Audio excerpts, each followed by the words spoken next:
Hey folks, I'm Mark Ryan. This is Super Review, and this is the Fiio, however you'd like to say it, FD3. So earlier this year, I reviewed Fios. I'm gonna stick with Fio. You pick whichever pronunciation you prefer. But earlier this year, I reviewed Fio's FD5, which was kind of like their flagship single dynamic driver earphone. Well, this is the FD3, ostensibly kind of a step down, but this is actually pretty affordable. Where the FD5 was around 300 bucks, the FD3 is just 100 bucks or 140 bucks, depending on whether you get it in the stock form that I've got it here or you get the Pro version.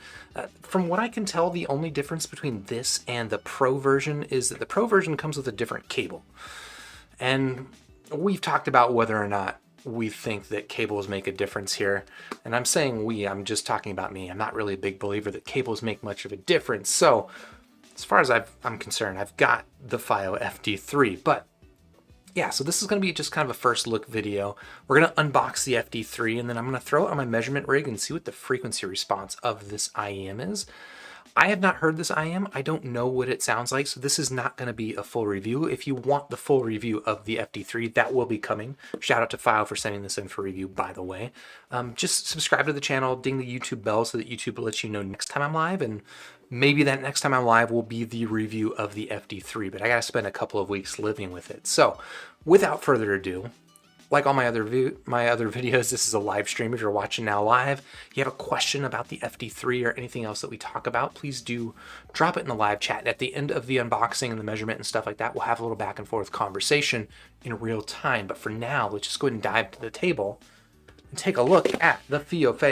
Oh, that was a good spin, but it was off camera. The FD3. So here you go. Here's your box, and it's got this really cool iridescent look.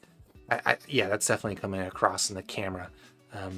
I think that's pretty handsome, pretty simple packaging, but pretty handsome. Of course, you got your high-res audio badge, which if you're into that sort of stuff, there you go. Otherwise, let's see what we can find out. Here's some spoilers about what's inside the box. We won't talk about that right now because we're going to open it up in a second. Over here, you got some graphic of, I guess, the drivers and stuff. It's interesting. And that driver, let's see, I believe it's a fairly large DLC single dynamic driver. Again, this is not a hybrid, no balanced armatures or anything like that. In fact, if we punch in here, might get a little bit more specs about it. It's a single dynamic in-ear with detachable cable. Okay, we got no additional specs, but that's okay because frankly, specs don't really matter. What matters is what's in the box, what does it sound like, and we're gonna measure it. So without further ado, let's go ahead and crack open this box and find out. Let's see. Oh, we got magnets, of course. Thank you, Fio, for the magnets. Pull that to the side, and we got instruction manuals. If you need instructions for your Fio headphones, we'll leave that to your imagination. They've got the earphones here right in the front, which we'll try our best to leave those for last. So I'll set that aside. And usually Fio's generally pretty good with the accessories package, so I'm expecting pretty decent accessories here, but we'll see. They've got them kind of hidden away inside here. Feels like a box within a box, so probably a carrying case, and indeed it is a carrying case, kind of like a Pelican style, as Fio is wont to include with a lot of their earphones. Personally, I'm not the biggest fan of this carrying case or this style of carrying case just because it is a little bit on the large side, but if you're not like me, if you don't have a ton of IEMs in your collection, like hundreds, this is actually a pretty decent way to keep everything in one place. So as I opened it, you saw that there's a handful of different ear tips, and we'll go into those things in detail. You do also get a toothbrush. Maybe that's for your eyebrows. I'm not totally sure what one would use that for. Put this aside. But they didn't want to call it this thing, which is actually kind of neat. This is an MMCX removal tool. So the Fiio FD3, like a lot of other earphones, uses an interchangeable cable with a connector called an MMCX. And sometimes people can have trouble getting them off. They're actually pretty stiff usually. And it's nice to have that little tool there to help you get them off. But here we've got the ear tips, and as Fio typically does, there's quite the collection here. So let's go into them and see what they've got. We've got bass ear tips, we've got vocal ear tips, and then we've got balanced ear tips as well as memory foam ear tips. So 4 different styles of ear tips, as well as you might be noticing up here, we've got alternate sound tubes. So the FD3, like the FD5, has replaceable nozzles, which we'll look at in a bit, that ostensibly change up the tuning. Now, I'll say right now, we're going to measure the frequency response of the FD3, but just for the sake of time in this video, I'm going to measure it in its stock form. If you're interested in seeing the frequency response of the FD3 in all of its different variations, I will recommend just log on to squig.link after this video, and I will be throwing up the measurements there as soon as I take them, which will probably be right after the video. But yeah, let's go ahead and pop the FD3 out of this surprisingly tight foam block. All right, there. Put you over there, and we'll unwrap the Fiio branded Velcro wrap.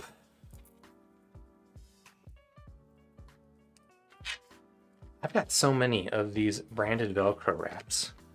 And we've got that. So let's take a look at what we've got here with the FD3. And as a reminder, I've got the non-pro version. This is the standard $100 Fiio FD3, and this is the cable that it comes with, which I'll be honest, as I'm unboxing it, like, it looks pretty nice and it feels like it's got pretty nice materials, but it is pretty memory prone, pretty springy, as you can probably tell. And I don't know, I feel like Fiio has kind of a tendency to make cables that are a little bit on the springy side, but we'll give it the roadie wrap and see how well it lies flat.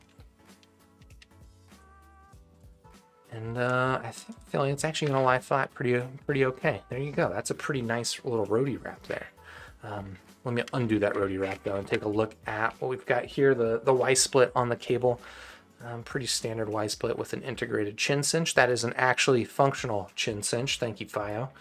And then up here we do have, of course, preformed ear hooks with the aforementioned MMCX connectors. I'll just show you, like, typically I don't really have an issue removing these things, but if you're not used to them and you're not used to applying torque, that's where I feel like a lot of people maybe are just concerned about potentially damaging their earphones. Generally, you don't have to really worry about it though. But that does bring us to the earpieces themselves, and let's go ahead and take a look at the FD3. I'll say right off the bat, they've got a nice little bit of weight to them. They do appear to be made out of an all metal shell. Give it a little clink test. The outer shell has kind of got this interesting marbling pattern on it, if that's coming through on the camera. It's kind of a cool look, and it's covered in, looks like it's covered in glass. It gives it this relatively hefty premium feel. The shape in general looks pretty similar to the shape on the FD5, but the external aesthetic is definitely quite a bit different. But let's see what we got here underneath the tip. So you've got your nozzle with a screen on it, and this is where, as I mentioned, these nozzles actually screw off, and you can swap them with an alternate set of nozzles for ostensibly different tuning.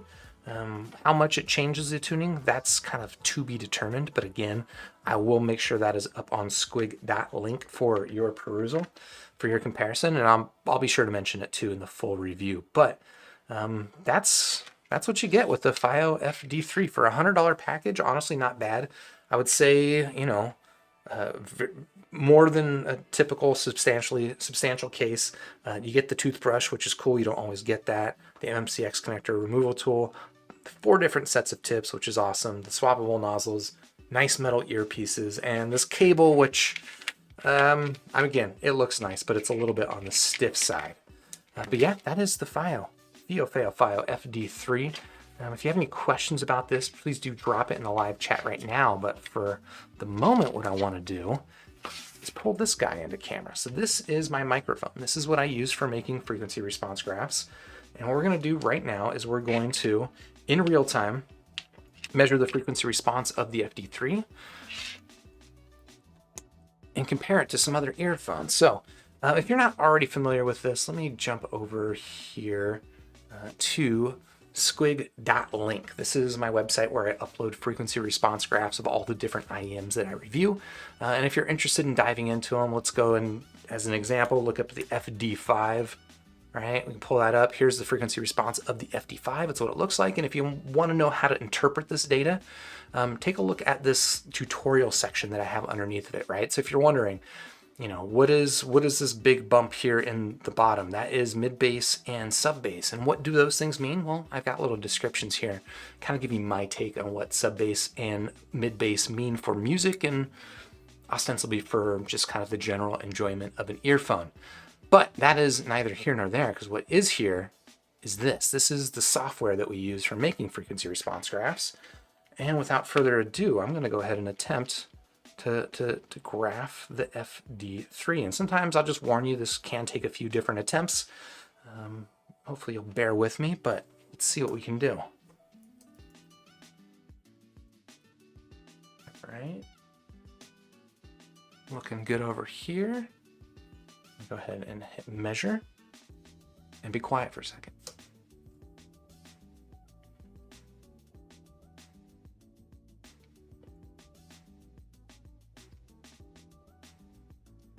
I can say that looks like a big booty bass. So here you go. Here is your frequency response of the FD3. Let me throw this line at 8K. Looks like my resonance peak is pretty close to 8K. Let me try getting it just a smidge closer. Just for safety. We'll try that one more time.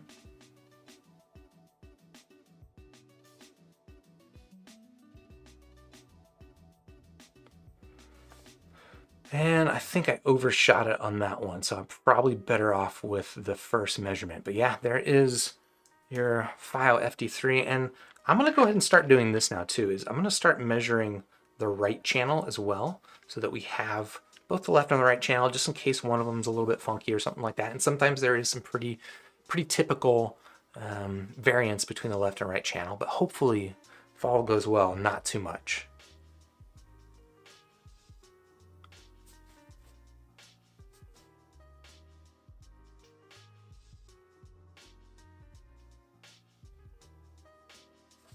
There is our squig of the right channel. And it looks like we overshot our resonance peak, so I'm going to redo that one. Basically, what I'm trying to do, you see this peak here that appears just past this line? That is sort of an artifact of the measurement. Like there's just kind of inherently going to be a resonance peak that happens at some point in the treble region.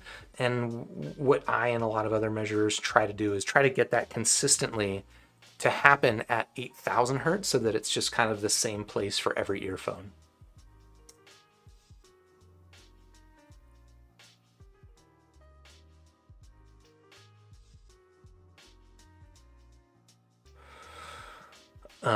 And there, that looks like that's about right. So throw the L on, the L and R, that looks like we've got a pretty good match here.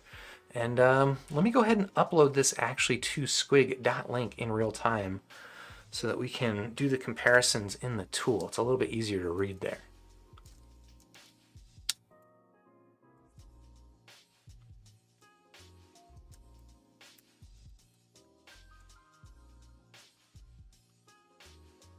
Export measurement as text. This is the behind the scenes. This is how the sausage gets made. We don't actually make any sausage. That would be weird, wouldn't it? Let me go ahead and upload this data real quickly.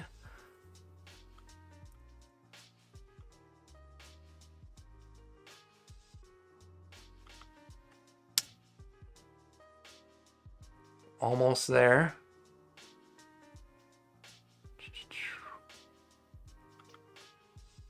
For real, almost there. All right, and then if we jump back over here to squig.link, and I refresh it. No, that's not how you do it, bro. How do we do this? How do we hard refresh in Safari? There we go. There's your frequency response graph of the Fiio FD3. So yeah, if you aren't already checking this out for yourself, please head over to squig.link. URL is right here, squig.link. And you can take a look at how the FD3 compares to this dotted line. This dotted line is basically what to me sounds neutral. And you can see, you know, here in the upper mid-range, it looks like the upper mid-range gain. This is what we call maybe the pinna gain or the ear gain. This is where a lot of like vocal frequencies reside. It looks like the rise is about where I expect it to be, although it drops off a little bit early here, and then you get this spike in around 5K. This is what we'd call kind of the presence region, and typically having a spike in this region of the frequency response, well, they call it the presence region because it just kind of sounds like vocals are pretty far forward and maybe like really close to you. You get this maybe a strong sense of like a raspiness in the vocal. Sometimes this can exaggerate sibilance, but then also a lot of times that can come through here in the mid treble. So I'd say the treble here honestly looks pretty similar to the FD5. I'll pull up that graph in a little bit, but I also wanted to point out here, again, this dotted gray line is kind of my standard for neutral. And you can see the graph here on the FD3 quite a bit above neutral, which is to suggest this is probably a very bassy sounding IEM, which for a lot of people is probably exactly what you're looking for. I mean, I would say just looking at this frequency response, this is a V-shaped IEM, but that's not really a surprise because the FD5 also a V-shaped IEM. So let me go ahead and pull that up. So here we'll add the FD5 graph in green, and you can see that this is actually almost identical frequency response to the $300 FD5. That's interesting. I'm interested to check out how this thing measures with the narrower nozzles, and I'll do that after this video, but there you go, there you have it. The FD3 frequency response is almost exactly the same as the much more expensive FD5. Now, does it actually sound exactly the same? I don't know yet. I gotta listen to it. And I try to say this all the time, like the frequency response will tell you kind of the flavor of an IEM, but it won't tell you if it sounds good or bad. Kind of got to listen to it for yourself, and that's what I'm going to do. So I'm not looking at this graph saying that looks good or that looks bad. I'm saying that looks like a V-shaped tune, which can be good and can be bad. And that's gonna have to wait for the review. But if you enjoyed this video, please do hit the like button down below. Helps me out. Subscribe to the channel if you're not already. Ding the YouTube bell so that YouTube will let you know next time I'm live, which might be with the review of the FD3. And then I guess I'll catch you in the next super review, unless you're here live and you want to hang around and have a little chat, in which case, let's do that now. And grab a sip of tea and let's chat. All right, folks, let me catch up with live chat as best as possible. And let's see what's going on. Martin Ferreira, what's up? Late night stream, that's right. I'm kind of behind. I got a handful of videos I got to get through. Let's see some things that are upcoming to look forward to on your end. I am currently evaluating the C Audio Bravery. It's a new $280 for balanced armature set from C Audio that at this point, I like it. So wait for that review. That should be coming up pretty soon. What else am I working on? I got the FD3 now to take a look at as well. Fiio actually sent me their new BTR5. It's like a Bluetooth module. So I'm gonna spend some time living with that, comparing it to something like the Qtelix 5K, which I've had for a while, but I never reviewed it. But I feel like this would be a pretty good time to talk about that. And I think I've got some other things on the horizon. Actually, this might be a good point for me to plug my Discord channel, which again, there should be a link in the description down below. The Discord channel, I've got a handful of just like sub channels for the different IEMs that I review, and it's usually a good way to see what I'm working on and give you a little hint of what's coming up next. I think we've got a new JVC IEM on the way as well. So yeah, take a look. Big Boss, what's up? DNT Arc, how you doing? Always good to see you. And Martin Ferreira, and I saw some chatter about Final Audio's Evangelion TWS IEMs. It's an little interesting cross branding right there. I haven't actually heard them myself, but what I have experienced of that is that with those TWS that Final released with Evangelion, they also released an updated version of their Final E-Type ear tips. Typically, the Final E-Type ear tips they're some of the best ear tips out there, but they're relatively narrow bore, which can have a fairly pronounced effect on the frequency response of an IEM, especially in the treble region, which I don't usually like. The TWS, however, are wide bore, and it still uses Final's like really nice gummy silicone. So I ended up buying a set of those, or a couple sets of those, and I quite like them, although they are quite short, which is typical of TWS ear tips. What's up, Huron? The real question is, will it adhere to the double burrito curve? Actually, that's, I think, a question for you, Huron. Is this double burrito? Is this like, is there one burrito here in the mid base? Is that like, that's one burrito in this area, and then maybe the second burrito goes up here? Does that line up? Is that how the double burrito curve works? Let me know. Abel Santiago, good day. What's up? How you doing, sir? And My Life Matters saying, another Fiio, didn't they just release another FH5S variant? So that actually is a good question.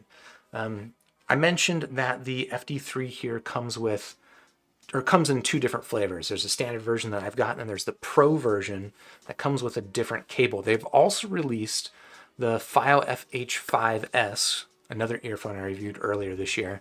They've released that in a Pro model that I believe is just the same exact earphone with a different cable. Is that cable going to change the sound? I doubt it. Fiio asked if I wanted them to send it to me. I said, don't bother. It's fine. Just because I, in my experience, had not experienced a cable significantly changing the sound of an earphone, unless it's just like a really high impedance cable, which I guess is possible. But yeah.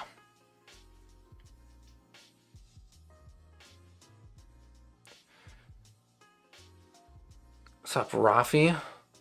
P-Kicks, what's up? Paul, how you doing? See a couple of new names in there. That's awesome. Big Boss saying, not a big believer of the Royal We either, I see. It depends. This is actually it may be an interesting discussion about when to use I and when to use we. I mean, there's like obvious cases, right? If there were 3 people behind me and I was talking about, measuring this earphone, I'd say we are going to measure this earphone. That's not what's going on right here. It's just me, and that's the YouTube channel. It's just me. But then there's other scenarios where, let's say, you work on a project together, or maybe even you work on a culture together. Do you say this is what, I don't know. I don't want to get too philosophical right here. It's too late for me. But it is a thing I think about and I'm conscious about sometimes. DNTR saying, I like the box, and I see you're in the box like a cat, which is fine. If you can fit inside this box, I will send it to you and you can have lots of fun.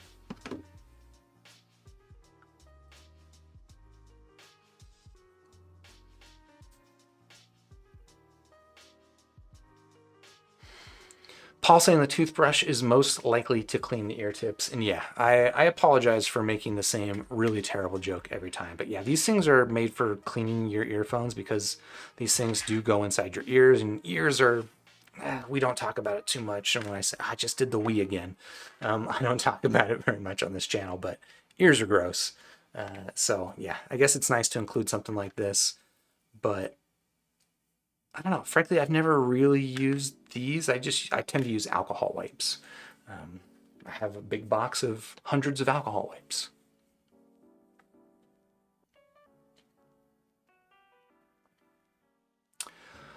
Zelandel asking, how different is it to the Fiio FD5? And hopefully we answer that as best as possible right now. The only thing we have to go off at this point, because I haven't heard the FD3, is the frequency response. And based just on the frequency response, they look very similar.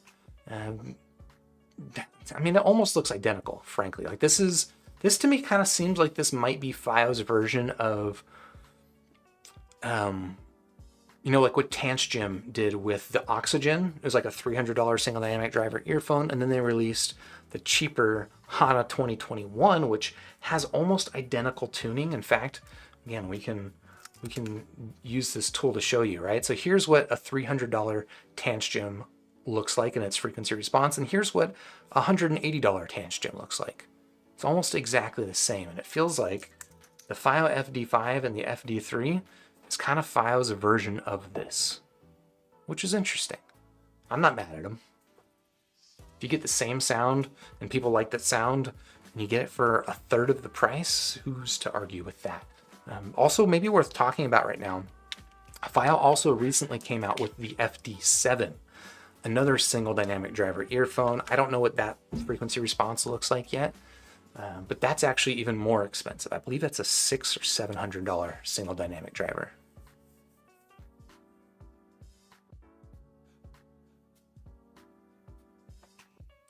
Alex B asking, am I getting the Melee? Yes, I've got a Melee on order. Hopefully should be here soon.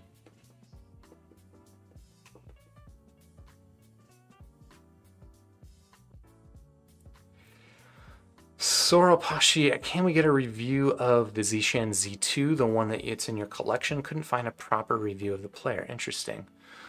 I haven't done a review of the Zishan. Hold on one second. Still here.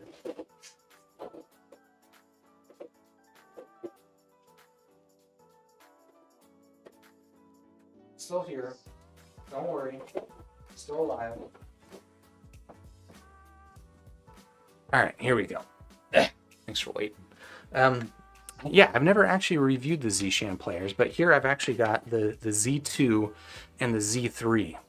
So these are two little super budget digital audio players. If you want to look for these things on AliExpress, they're like 35, maybe 40 bucks each. And I love them. I mean, they're not my everyday players because these things are very quirky, both in different ways.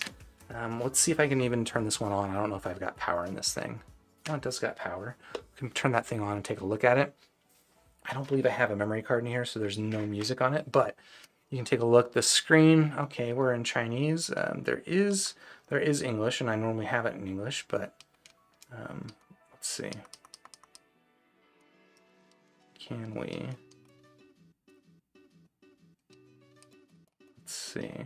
Is that it? No. I don't know. There's a way to turn this thing into English. But anyway, the UI in this thing, as you can obviously see, is pretty quirky. But otherwise, like, this is a pretty functional little player. Again, there's got more quirks to it that I can really get into at this point. But this one, I think, this is the Z2 that Soro, you were asking about. This one's even more quirky for a couple of reasons. One, as you can see, there's no screen on this thing. So the entire UI is handled with these three buttons: previous, next, and play pause. You can imagine that it might be difficult to navigate a really large music library on this thing, and it is. But if you treat it kind of like an iPod Shuffle, which, if you recall, is like Apple's UI-less MP3 player from, I don't know, like 10, 15 years ago, this thing can actually be pretty fun. It's got a volume knob on it, which I love having an analog volume knob on it. And then more than that, like, it actually sounds pretty good. It's got an 8km DAC in here. It's got op amps. It gets plenty powerful, plenty loud. And frankly, I got a lot of fun out of this thing. Again, this is not my everyday DAP, but paired especially with something like the COS headphones, like COS Porta Pro. I don't know why. This with the COS Porta Pro, to me, I could basically retire from audio with this plus a Porta Pro. Not even kidding. Like, I'd be perfectly happy with it. But maybe one thing worth calling out right now is I don't recommend this with IEMs. And the primary reason is that the output impedance on this thing is like 100 ohms of output impedance. So if you hook up anything with balanced armature, this thing is going to make it just sound completely whack. It might be for the better in some cases, but for the most part, it's just going to make it sound whack. So I don't really recommend that with balanced armature sets, but with dynamic driver earphones, probably going to be fine. And with all the COS headphones I've tried, or even like Sennheiser HD600, also quite good on that little player. More tea.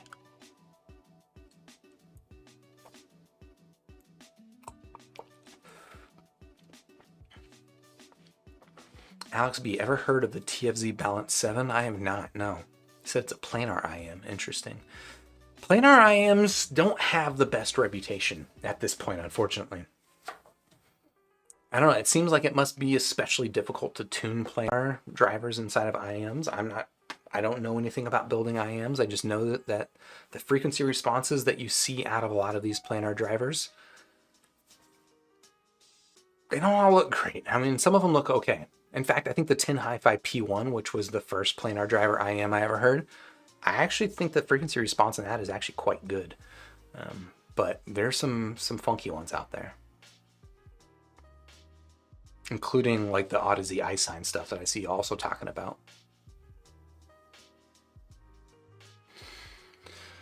Oh, My Life Matters saying that Fiio love to recommend 200 hours of burn-in for their dynamic driver IEMs. Yeah, I wouldn't be surprised if there's similar, I don't know, maybe if I look through the manual, there'll be something that says something about burning these things in for 200 hours.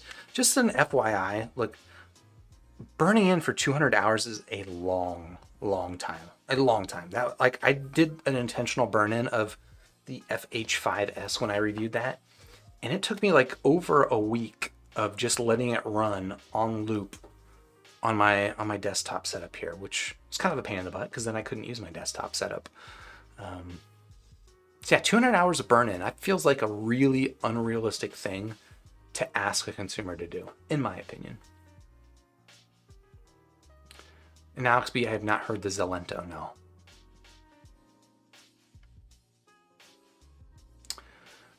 Marlu Soretta, can I compare it to the new HANA? So again, I have not heard the FD3 yet, but we can pull up the frequency response if you want to take a look at that. Make sure these colors are a little bit more different because those look too similar for now. Can we get a green? That's not quite, all right.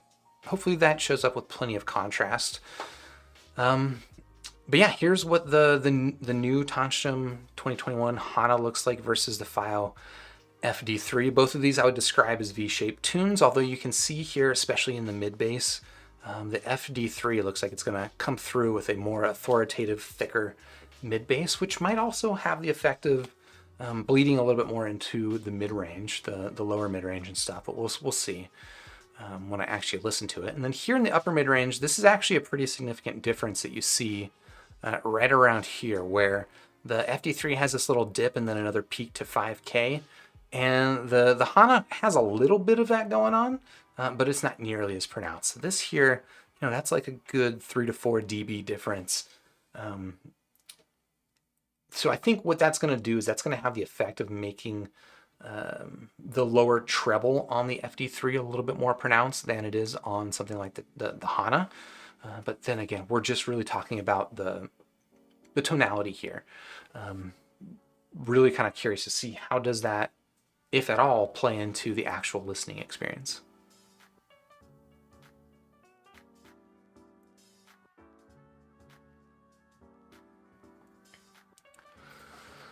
Gordon Pierce, I have the BTR5 and a Shanling UP5, which is much better. Are you saying the Shanling UP5 is much better, or are you asking me which one's better? I hope it's the former, because I can't tell you which. You have them both. You can tell me which is better. Interesting. Yeah, I've got the Ear Studio ES100, the Radson. I've got the Qtelix 5K, and now I've got the new BTR5. So I've got a handful of different Bluetooth DAC amps. I gotta say, of the ones I've used so far, I think the Qtelix has kind of got the most going for it.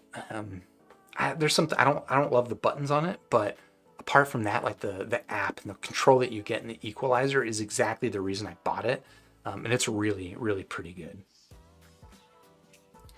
Abhilash, what would be a good IEM to use while sleeping? I'll be honest, I sleep in almost all of the IEMs that I review, but some of my favorites to sleep in would be, honestly, like the Thea Audio stuff, that like the Legacy 2, Legacy 4, the Kiwi Ears Orchestra, like those all have such a really good fit in my ear that they just don't move at all as I sleep. I really love wearing those things to sleep. Something like even the Sennheiser IE300, not my favorite tuning of an IEM, but it fits so flush inside the ear that I can lie on my side and not really feel it inside. And then, the Moondrop SSR. It's not the most secure in my ear as I'm sleeping because it's just kind of like a free-floating stem, but it is small. I don't feel it in my ear, like it doesn't bother me. It just sometimes will come loose in the middle of the night. If that bothers you, if that doesn't bother you, then I think that's actually a really good option because of how small it is. But if you're waking up in the middle of the night and adjusting it, that can not be fun.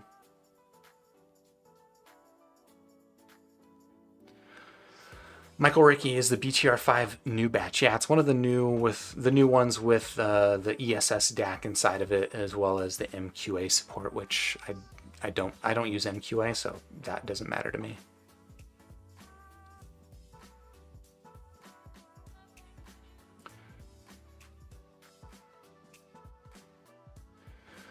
Athul asking, do I use EQ settings for IEMs to sound close to Harman target or any reference target? And the general answer is no. I'm not actually a big EQ fan. I know I just mentioned that I got the Qtelix 5K for its very powerful EQ functions, which is true. For me, I typically will use EQ as kind of like a debugger, right? If I'm listening to something, I'm like, oh, that's a little irritating. I'll use EQ to pull down, like, is it the 6K? Is it the 5K? Does that help? Or maybe it sounds a little bit hollow. I'm like, does it need a little bit more 2K? Does that help?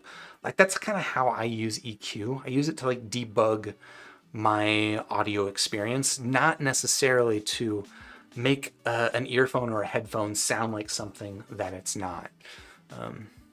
So yeah, and if I were tuning my IEMs and headphones to things, it probably wouldn't be the Harman target.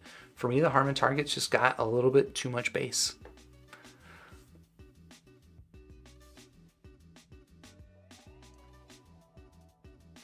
Rob Hawk, I am not a bot. Sounds like something a bot would say.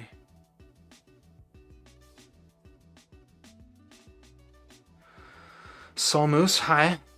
I'm from Taiwan. It's good to see you live. Hey, good to talk to someone in Taiwan. That might be a first for me. Right on. What time is it there? I guess it's probably early, maybe afternoon. It's currently 9 p.m. here. Or I know outside of the US, the 24-hour clock is more common, but I can't do that math right now. Like 22 o'clock or something.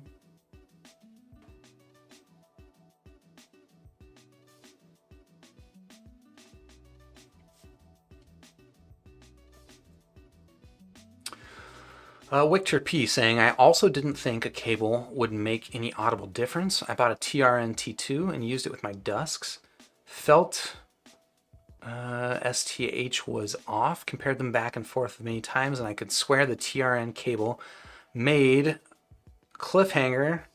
But it sounds like, Victor, you had an experience where a cable did actually change the sound. So yeah, I don't want to say that it's impossible for a cable to change the sound of an IEM. There's just, in my experience, kind of like two conditions required. One, if a cable is broken, yeah, it's going to change the sound of your IEM. And like, typically that will come across in like, you know, it might be broken, like there might be an audible like fuzziness, or it might just be like kind of scratchy. It's very obvious that there's something wrong with the cable. A less obvious way that a cable can go wrong is that sometimes in the manufacturing process, they'll screw up polarity on one side. And that's just a really weird sensation to debug, but that can happen. I found that as long as the polarity is the same on either side, that it's fine. But if one has an opposite polarity of the other side, that can just cause a really weird sensation in listening. And then if a cable has a really high impedance, right? So all cables have some amount of impedance, and typically it's like somewhere between, 0.1 and 0.5 ohms of impedance difference. There are probably some earphones where that much of a difference can matter, but for the vast majority of earphones, and especially headphones, 0.1 to 0.5 ohms difference, like, that's not going to change the way a thing sounds. You take that up to, let's say like a 10 ohm impedance cable, a 20 ohm impedance cable, a 70 ohm impedance cable. Yeah, those things can actually have pretty profound effects on the sound of an earphone, but that doesn't happen by accident. Most cables, like, you're not going to buy a cable, at least in my experience, maybe you can, but I've definitely never bought a cable that had a measurable impedance that was like above 1 ohm. That to me I would kind of register that as a broken earphone cable, unless it was intentionally sold with that high impedance as sort of a feature of the cable, right? For example, Etymotic sold their ER4 in two different versions, one without a 75 ohm impedance in the cable, and one with 75 ohms of impedance built into the cable. That was very intentional, so I wouldn't call that broken. And in fact, well, we can get into that another day. Chef Steve, what IEM and headphone matches my preference target? So in the IEM space, look, my target, and we can jump back over here just to demonstrate it. My target is basically the Moondrop Blessing 2. It's basically the Moondrop Blessing 2 minus a little bit of this lower treble. And part of this lower treble is going to be just the resonance peak. That just happens because of the measurement. But also I think the B2, the Blessing 2, is a little bit hot in this area in the treble. And my suspicion is that if I had an earphone that measured this way exactly, I would actually like it better. But yeah, if you want to know like what is my target based on, it's based on the Moondrop Blessing 2. So I can't think of an earphone that matches my target more closely than the Blessing 2 because my target was based on the Blessing 2. In the headphone space, my favorite headphone is the Sennheiser HD600. Tonally, it's just about perfect for me, and like it's so good that most other headphones I listen to, I'm like, yeah, it's cool, but it's not the HD600.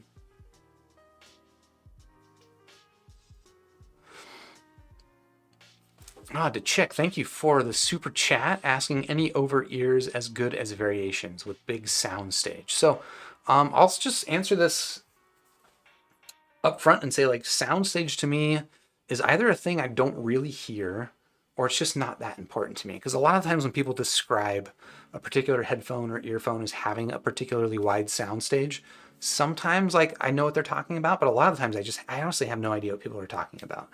So you're looking for an over-ear headphone that has a big soundstage. I'm probably the wrong person to ask for that. I know the Sennheiser HD 800 is known for having a really big soundstage. It's not going to sound like the Variations. In fact, most headphones are not going to sound like the Variations.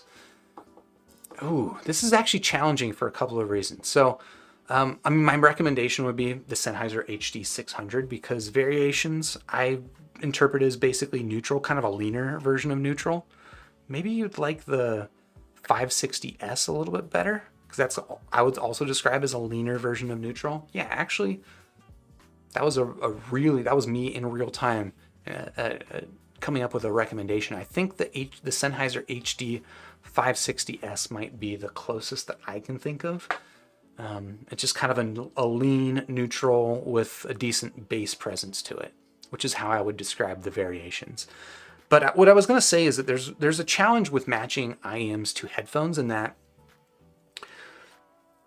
open back headphones, I haven't heard any that do really, really strong sub bass the way that IEMs can. And now the presentation can be very different. But I have not heard an open back headphone that sounds bassy the way that a bassy IEM can sound. And I think it's because of the seal. I think that's definitely a big part of it. Now there are closed back headphones that can get a seal and probably can give you that sub bass experience, but I don't like almost any closed back headphones, so I'm not going to have a good recommendation there. But yeah, I would say Sennheiser HD600 if you want my preference. If you want a little bit leaner, like the Variations is, you might actually like the 560S better.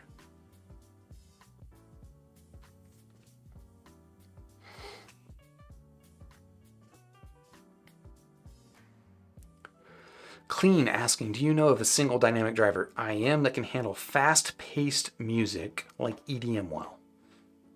I've only ever been able to use hybrids since single dynamics tend to get muddy when heavy mix is going on. I don't know that I can say that I have connected the ability to handle fast music with dynamic drivers versus hybrids. I mean, if you're comparing it to something like, let's say, a Moondrop Aria or Starfield, I can imagine how that might get slowed down or just kind of like trip over itself when played with really fast, full music. But there are some single dynamic driver earphones that don't have that issue. I think like the JVC FDX1 might not be your ideal tuning. It's pretty neutral and pretty lean, but it is a very, very technically capable single dynamic driver earphone. I think also the Tangent stuff is also very technically capable. I don't think it'll have a problem with your music, but the problem you're describing honestly is just not one I run into often. Again, like the Moondrop Starfield is one case where I can imagine like, yeah, it's a little bit of a slow sounding earphone. But other than that, yeah, just look at something like the Tantrum stuff, the FDX1, the Moondrop SSR, for real. Rob Hawk, how about the Tantrum Prism? Speaking of Tantrum, I'm really interested to check out the Prism, but I don't know that I'm going to get a chance to get my hands on that one.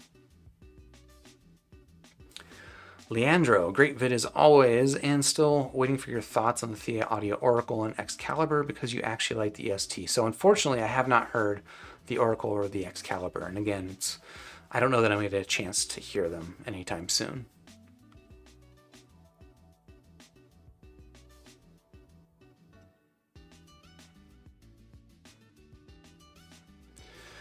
Adrian saying that the Zishan Z3 has a low output impedance if you're interested in with them. So that's actually a thing I never actually tested with this. This is one where I definitely hooked up some BA earphones and it messed them up. This one I don't remember doing that testing on. Another option, I did a review or I did a video about the iFi IE match. You can hook up an IE match to either of these things and you'll get actually a really nice clean signal for your IEMs. It's another option. But it's funny that the IE match, which is just a little dongle, actually costs about as much as either of these do. But it works.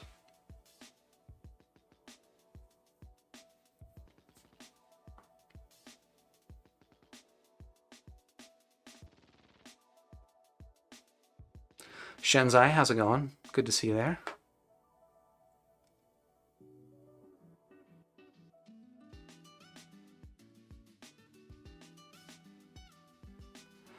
I saw someone asking about the Tin 2 Evo. All right, Umar asking me about the Tin Hi-Fi T2 Evo. So let's go ahead and go back over here.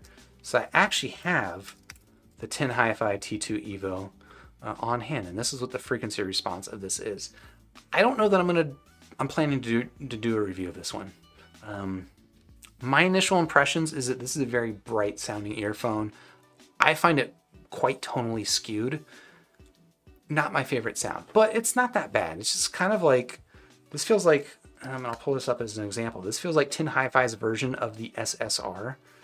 Let me bring up sample 2. That's probably a closer match, but look at, this is my frequency response of the SSR. Here's the new Tin Hi-Fi Evo. You can see there's quite a bit of difference here in, especially the presence region, where this is, I feel like it gives it gives the Evo just a really kind of thin, brittle sound to it. But it's not a bad sounding IEM, I guess. It's just kind of meh. And for that reason, I'm probably not going to do a full review.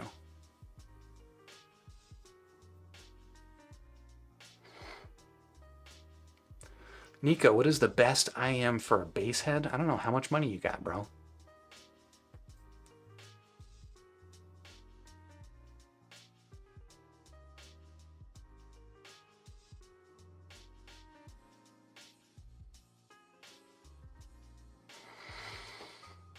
Richard asking, how is it compared to the FH3? So just to clarify, Richard, if you join here late, I haven't actually heard the FD3 yet. I've just measured the frequency response of it. So I don't know how it compares to the FH3, but we can at least pull up the frequency response graphs.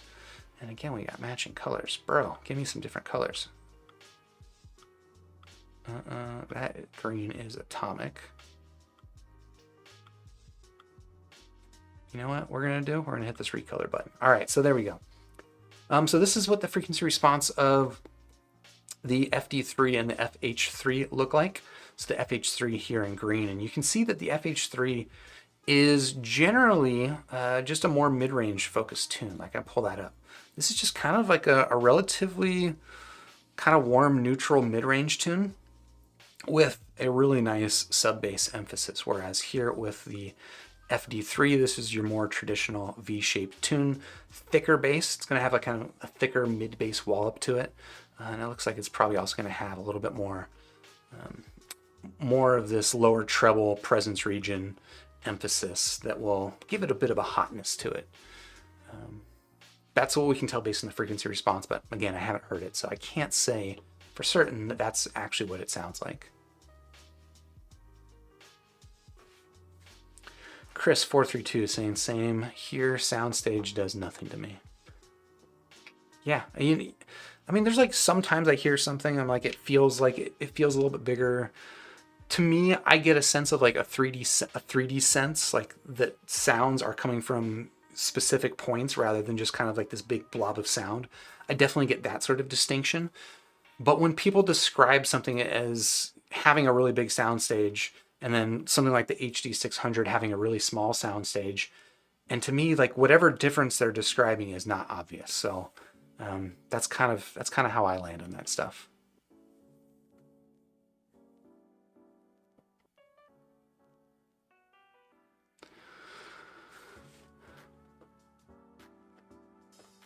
Resolution, no comment on the Moondrop picture. That was yeah.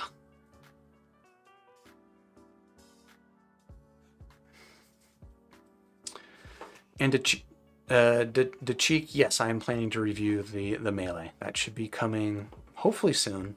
It should be in the mail.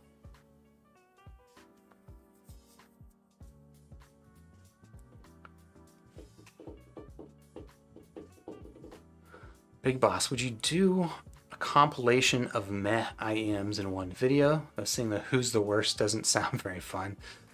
I don't know. I guess if I had like a backlog of meh IEMs, maybe that would be a way to do a video that would be somewhat interesting. Is here are 3 meh IEMs. Which one's the best of the 3? Potentially, sure.